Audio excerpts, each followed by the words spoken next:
आत्मविश्वास बढ़ाने के लिए यह जरूरी है कि हम खुद को बेहतर तरीके से समझें और अपने अनुभवों से सीखें।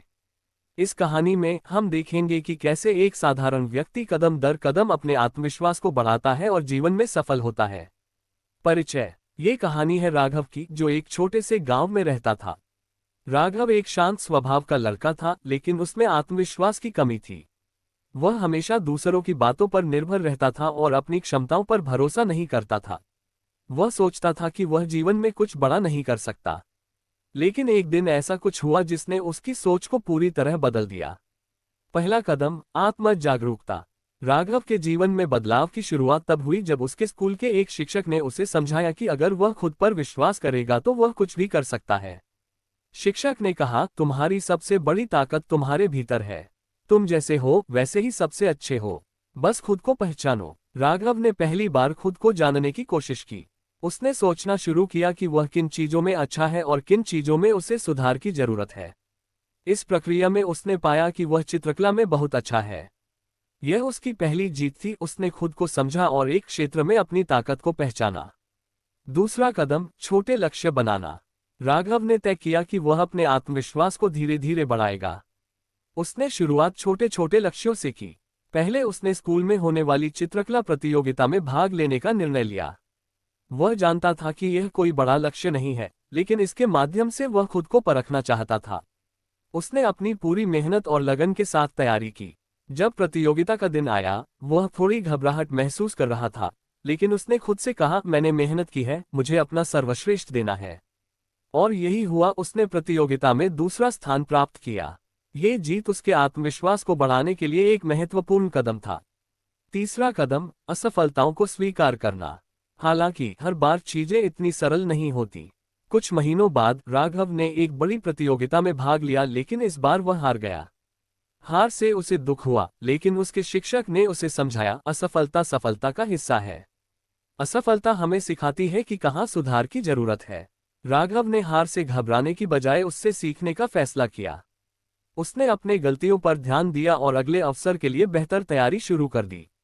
उसने सीखा कि असफलता से भागने की बजाय उसे गले लगाकर उससे सीखना चाहिए। इस अनुभव ने उसके आत्मविश्वास को और मजबूत किया, क्योंकि अब वह जानता था कि असफलता भी प्रगति का हिस्सा है। चौथा कदम, सकारात्मक सोच। राघव को अब ये समझ आ गया था कि आत्मविश्वास केवल बाहरी सफलता से नहीं आता, बल्कि यह हमारे भीतर की सकारात्मक सोच पर निर्भर करता है। उसने नकारात्मक सोच से छुटकारा पाने का प्रयास किया। राघव ने एक आदत बनाई कि जब भी उसके मन में नकारात्मक विचार आते, तो वह उन्हें चुनौती देता। उदाहरण के लिए, जब उसे लगता कि मैं यह नहीं कर सकता, वह खुद से कहता, मैं कोशिश करूंगा और देखूंगा कि कितना कर सकता हूं। धीरे धीरे यह उसकी आदत बन गई और उसने अपनी सोच को सकारात्मक दिशा में मोड़ दिया। ये कदम उसके आत्मविश्वास में बड़ा योगदान देने वाला था। पांचवां कदम, नए कौशल सीखना। अब राघव ने ये समझ लिया था कि आत्मविश्वास बढ़ाने का एक तरीका है लगातार खुद को चुनौती देना और नए कौशल सीखना। उसने स्कूल के बाहर भी कई चीजें सीखना शुरू किया। उसने कंप्यूटर और तकनीक से संबंधित कुछ नए कोर्स किए। शुरुआत में उसे यह मुश्किल लगा, क्योंकि ये उसके लिए बिल्कुल नया क्षेत्र था।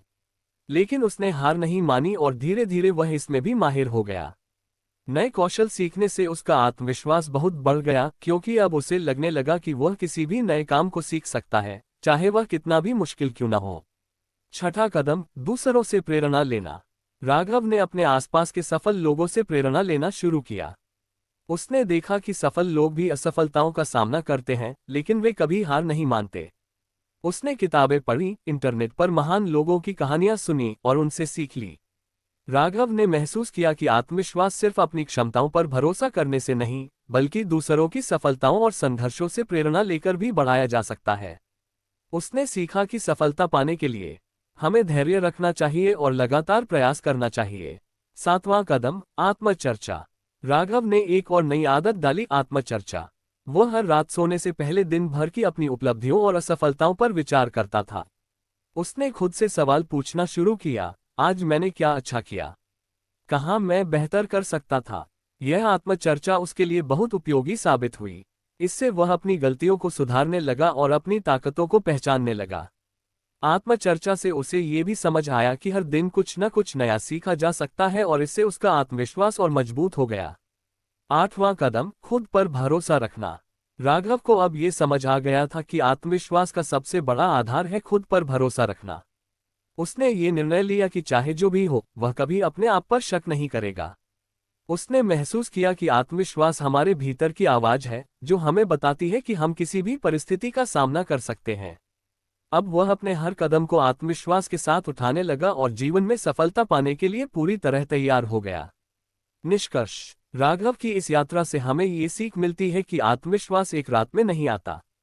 इसे धीरे धीरे कदम दर कदम बढ़ाया जाता है। आत्म जागरूकता, सकारात्मक सोच, असफलताओं से सीखना और नए कौशल हासिल करना आत्मविश्वास बढ़ाने के महत्वपूर्ण हिस्से हैं। राघव ने ये समझ लिया कि आत्मविश्वास खुद को बेहतर बनाने की एक निरंतर प्रक्रिया है और इसे बढ़ाने के लिए निरंतर प्रयास और धैर्य की जरूरत होती है। अगर हम भी इन कदमों का पालन करें, तो हम न केवल आत्मविश्वासी बन सकते हैं, बल्कि जीवन में हर चुनौती का सामना करने के लिए तैयार भी हो सकते हैं।